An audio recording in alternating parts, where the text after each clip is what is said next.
Tere, kallid sõbrad ja mõttekaaslased ja ka mitte mõttekaaslased. Taas siit Hispaaniast, Costa Blancast, Vahemere rannikult, kus temperatuur on sama ilmselt nagu praegu Eestis. Aga kuna meil on ta ühtlaselt siin juba juuni algusest saadik, siis hea meel, et saate ka sellest osa, mis on siin Hispaanias stabiilselt. No eks ta meil on muidugi 10 kraadi veel rohkem. Nii ei saa mitte vaiki olla sellise sündmuste kajastamisel ja nagu lahti rääkimisel, milles on ka minul oma tagasihoidlik osa. Eesti meedia ei ole seda küll eriti ära märkinud ja mul on sellest väga hea meel.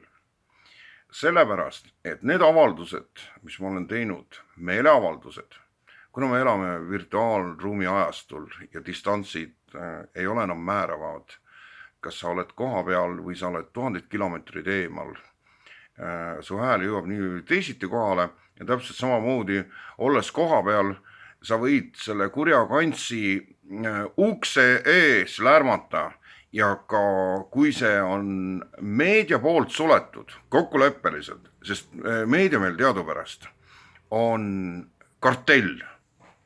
Kartellid on ärimaailmas täiega keelatud.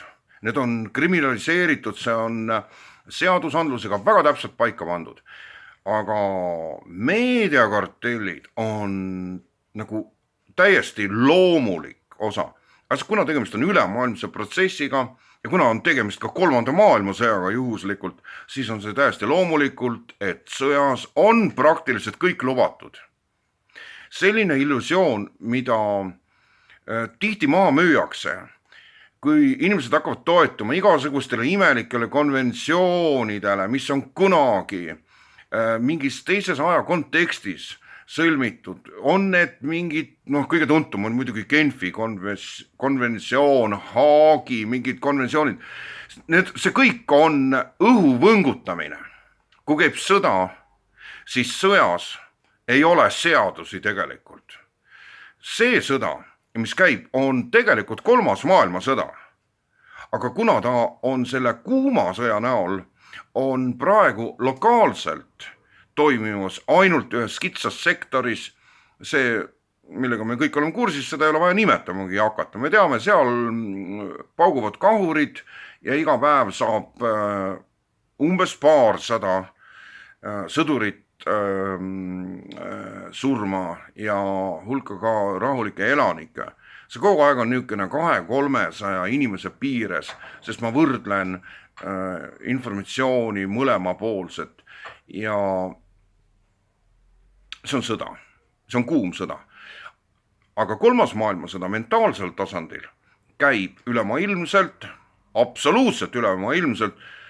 Ma ei tea, mis toimub muidugi Indias või Hiinas sees ja enamik ei tea seda muideks. Aga nii-öelda selles lääne teadusruumis käib 3. maailmasõda juba päris ammu. Igal juhul aktiveerus ta koos koroonaafääriga, mis on suur operatsioon ja see oli esimene avalik võimas operatsioon. Seal ei ole tegemist mitte mingisugusel kujul, absoluutselt mingil kujul ei ole tegemist mingisuguse pandeemiaga, seda ei ole olnud. Ja seda ei ole ka praegu ja seda ei tule. See on operatsioon, mis siseneb inimteadvusesse. Ma ei hakka kasutama neid igasuguseid hästi laialt levinud määratlusi, hübriidsõda, psühholoogiline sõda, infosõda. Milleks? Sinu teadvuse tasandil käib see sõda. Lahinguväli on nüüd iga inimese teadvusesse sisenenud ja kummal pool sa siis nii-öelda võitled või ei võitled sa kummagil poolel. Oled nagu häälestatud nii, et mul on jumala poogen, mis üldse ei huvita see. Need inimesed on ka meeletu, ma mind ei huvita see absoluutselt, poliitika ei huvita. Mind huvitab ainult see, et mul oleks külmetas kapis 3 külma õlut. Seda rahast jagub absoluutselt igasse kultuuri. Ja tundub, et kas nemad on siis nüüd isetuna, on siis nagu mingisuguses niisuguses olukorras, kus kohas nad oleks, nagu peaksid eeskujuks olema, et nad on nad on sõltumatud, nemad on siis nüüd nagu see anna hinnanguid, et nad oleksid nagu siis mingisugused, ma ei tea, valgustunud pühakud. Ei ole. Need on idioodid. Need on imbetsilli tasemel inimesed, kes ignoreerivad tõsiasju, mis meie ümber sünnib. Aga täpselt, nagu ma ennist niimoodi hästi arrogantselt määratlesin, aga siis, kui seal külmkapis enam seda 3 külma õlut ei ole, siis nad ütlevad, mida värki? No siis muidugi loomulikult nad vaatavad Aktuaalsest kaamerast järgi, kuulavad, miks mul ei ole enam kapis seda 3 külma õlutre. Ja miks minu, ma ei tea, miks mu auto enam ei käivitu, sellepärast, et seal ei ole kütus, sellepärast, et ei ole selleks lihtsalt reaalselt enam raha või ei ole enam kütust müüa. Miks ta ei saa tööle sõita? Ja küll. See on kõigi meie teaduse tasandil käib see sõda. Ja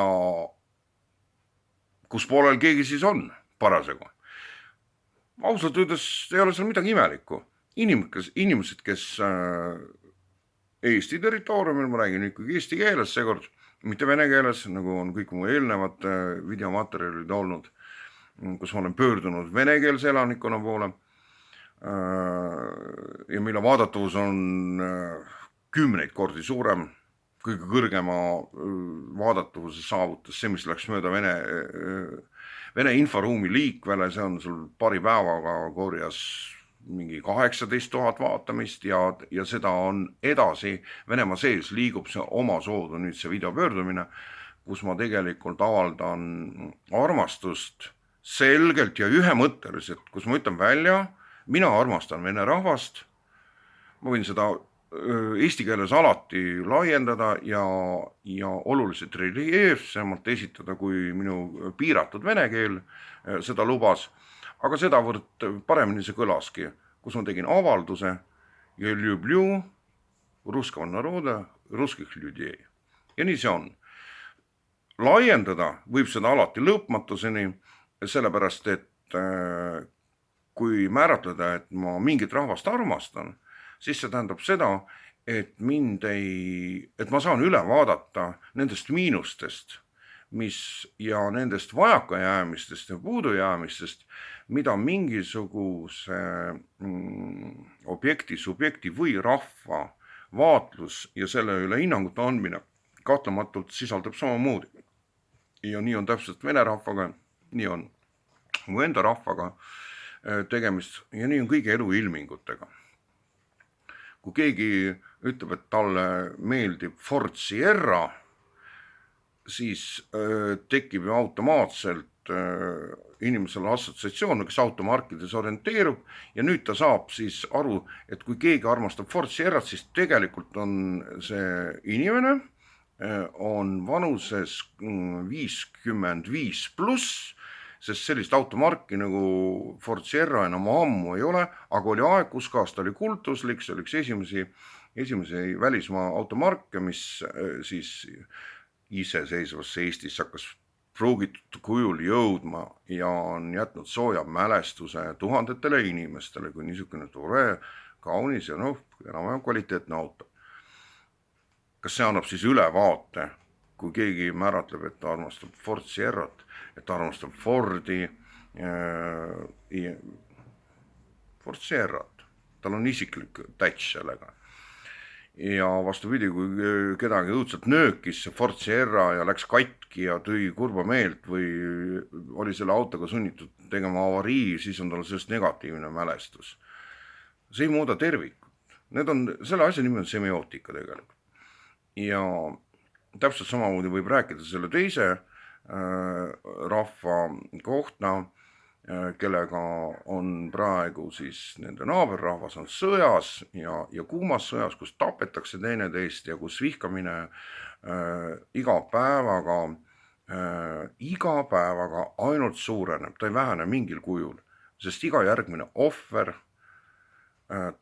lisab tohutu mõõtme sellesse vihakarikasse, mis aina suureneb ja suureneb ja suureneb. Aga see jutt läks natukene lappama ja oma teed kõndima. meie reaktsioon Eestis sees, mis on nüüd vallandunud vene rahva suhtes, see on juba niisugune, võiks öelda, siin on tegemist juba mingisuguse psühhosomaatilise olukorraga. Vaimuliku inimesena, vaimse inimesena, kellel on kindlad usulised veendumused ja need on kristlusest lähtuv, seal on selliste ilmingute kohta määratlused nagu teemanlikud jõud, saatanlikud jõud, saatana juhtimisel, kurjadest vaimudest kantuni ja tuleb niisugused loetelu niisugustest võib-olla mitte igapäevastest määratlustest. Mul on need samamoodi väga, väga olulised ja võib-olla need on isegi täpsemad. Et saatan siseneb persoonidesse, inimestesse, et võib siseneda või tervetesse inimgruppidesse ja ka tervetesse rahvastesse. Ja väike Eesti rahvas on siis nüüd otsustanud a priori kõik koos, sellepärast et niimoodi seda ju esitatakse, otsustanud heita kinda vene rahvale. Alust ja selleks võib leida ükskõik millise sektori, absoluutselt, ükskõik millise. Ainuke, millele praegu on väga raske, mille pihta on tulistada, on kommunism. Kommunismiga seotud venelased, sest 31 aastat tagasi, see on detsember 91, Vene Föderatsiooni üks esimesi võimsaid avaldusi oli see, kui manifesteeriti kommunistlik partei on kuulutatud õigustühiseks. See oli koos Nõukogude Liidu lagunemisega. 31 aastat on teinud nüüd väga pika töö ja kuna pärast seda epohhi 70 aastast kommunismi, kõigi selle õuduste epohhi, kui Venemaa jõudis siis absoluutse puhastumiseni, kus ka see seadusega lõpetati, keelustati, siis järgnenud 31 aastat ei ole kommunistid, kommunistlik liikumine, kõik, mis seondub kommunismiga, ei ole Venemaal enam mingit kandepinda leidnud. See meenutab midagi analoogset, et ega siis Saksamaal ei ole pärast kolmanda reihi purustamist, ei ole tegelikult mitte, nad on ülivaluliselt suhtuvad sellesse. Ma ei räägi Saksa TV-st, ma räägin Lääne-Saksamaast, mis teise maailmasõja järgselt siis võtab vormingu.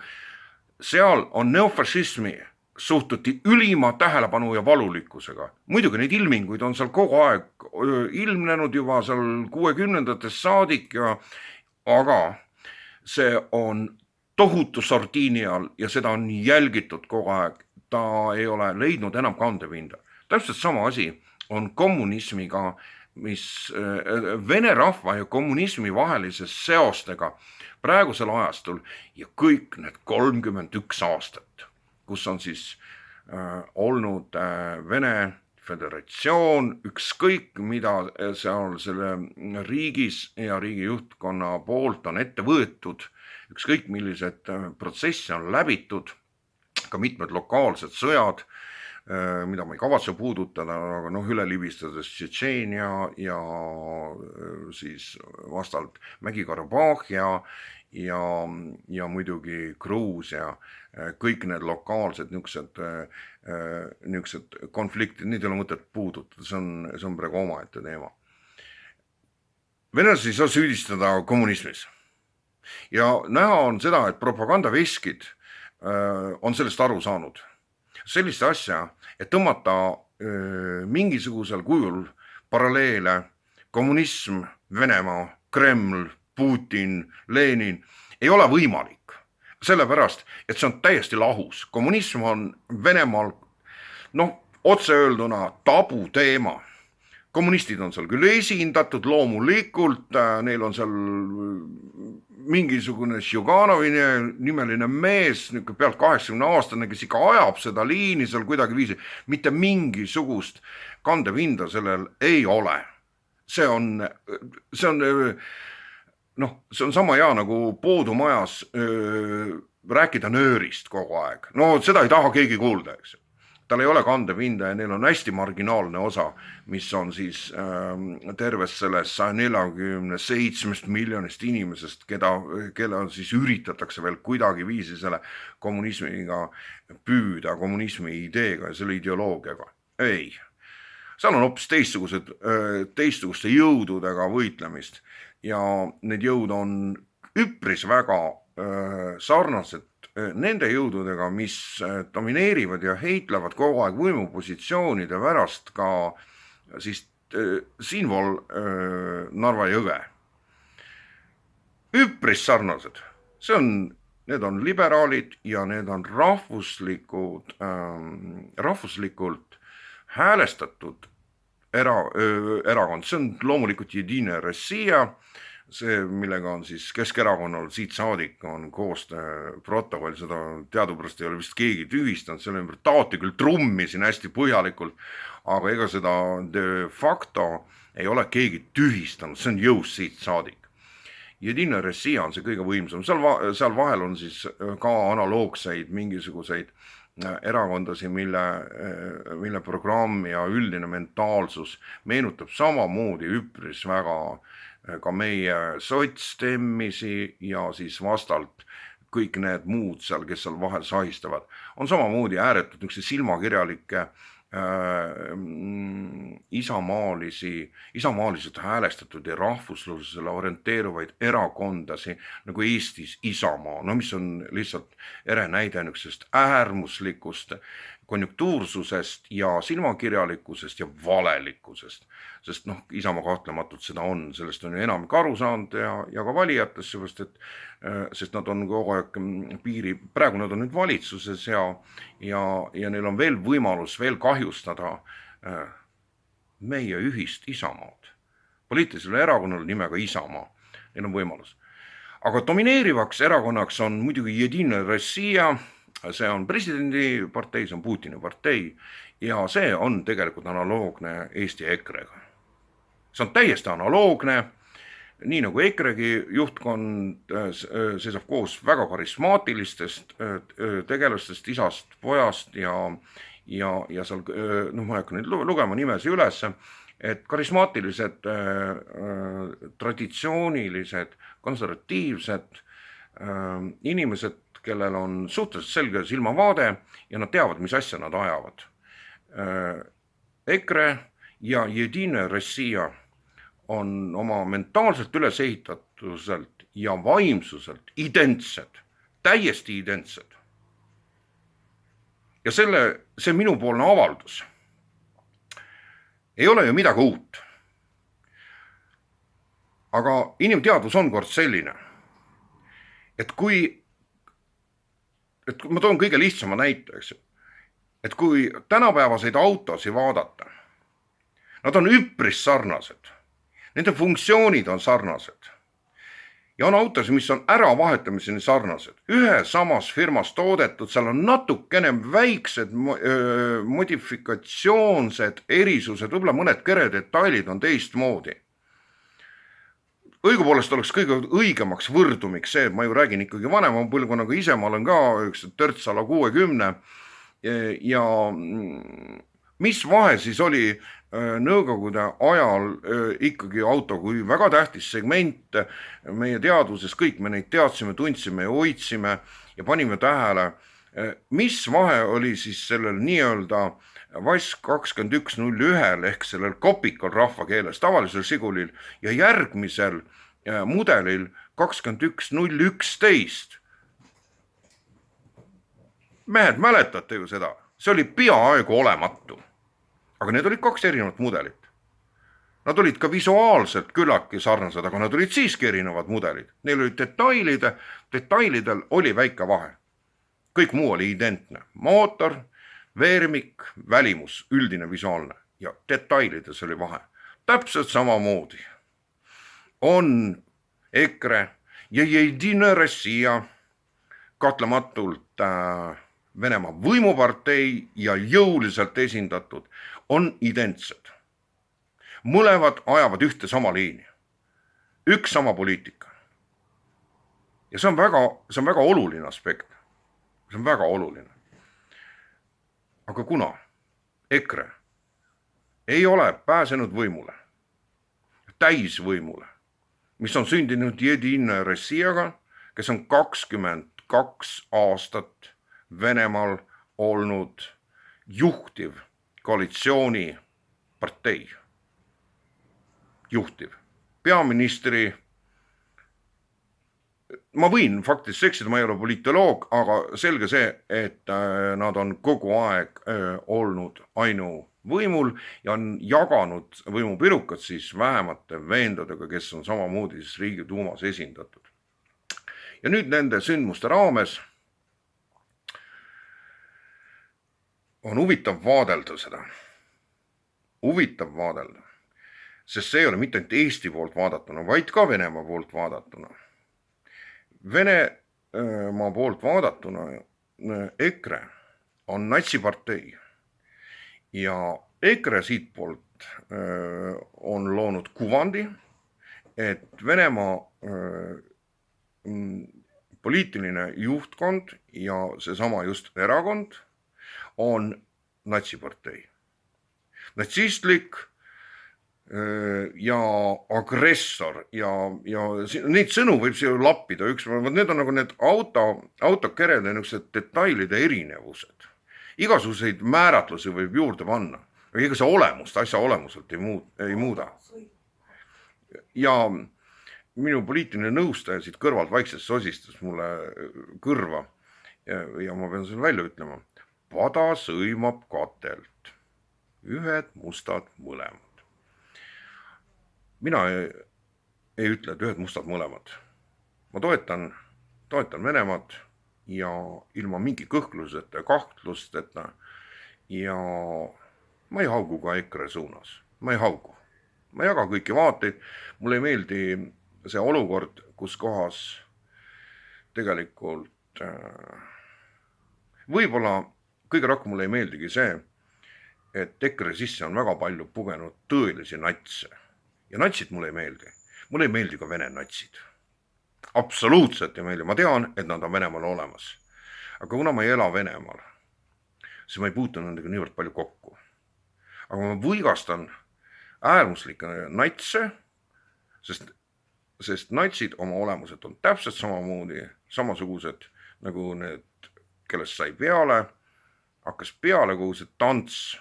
Ma ei pea silmas, ma jätan Itaalia vahele, Itaalia fašistliku liikumise, seepärast, et see oli niivõrd marginaalne ja see oli nii kaugel ajal ja see mängi rolli. Natsi Saksamaa ja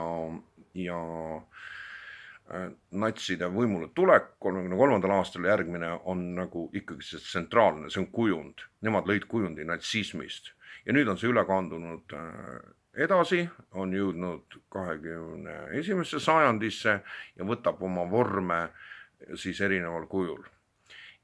Et 2 natsiparteid ja 2 natsiliikumist, natsionalistlikku, see on EKRE ja Jedina Rossija, kes olid nagu praegu selles mõtteavalduses keskmes. Aga ma ei jõudnud nüüd selle kõige olulisemani, aga ma teen selle järgmises videos, sest muidu läheb liiga pikaks korraga selline pirukas sisse süüa minu nagu suhteliselt ikkagi küllaltki mitteordinaarsest hinnangust sellistele ilmingutele, sest kindlasti sa oled jahmatanud sellisest väitest ja nüüd sa mõtled ise edasi ja oponeerid muidugi kindlasti minuga ja annad oma hinnangu ja oponeerid siis nende asjadega, millega sa nõus ei ole.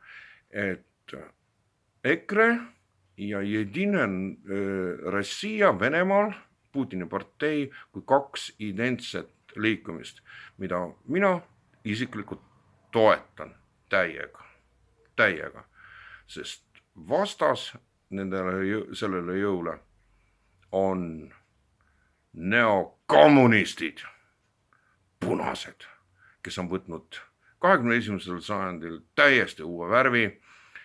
Täna juhivad nad Valge Maja telgitaguseid ja täpselt samamoodi on nende peamiseks löögirühmaks ja löögijõuks on siis rahvusvaheline oligarhia, seda vene keeles väga palju kasutatakse, rahvusvaheline kapital ja need telgitagused.